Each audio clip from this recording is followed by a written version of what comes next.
ايه ده بقى؟ رجع كفاءة الغسالة جديدة؟ بيعمل ايه ده؟ اول مرة اشوف حد بيفتح المروحة بتاعة الغسالة. وبعدين يلا بينا، دي مليانة طينة. يلا. اول مرة اشوف الحوار ده، انا معرفش انها بتتنضف اساسا.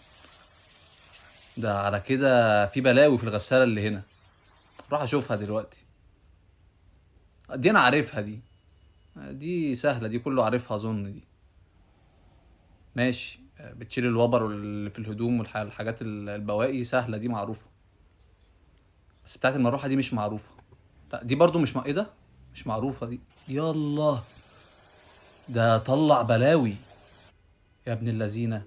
اه دي الرطوبة والشبورة وقت الشتاء في العربية. حوار. ايه ده؟ ده فوم حلاقة. هيمنع الرطوبة والشبورة اللي بتحصل في الازاز بتاع العربية. اقسم بالله يبقى اختراع.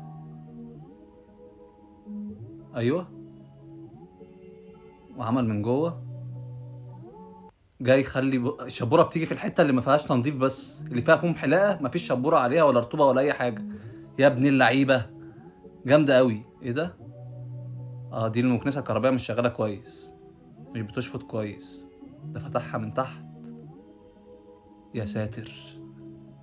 ايه ده؟ ايه ده؟ ده انا هخلي المكنسة عندنا دلوقتي زي الفل على كده. رجعت جديدة. يا ابن اللذينة. ده انا امي هتفرح بالحوار ده قوي.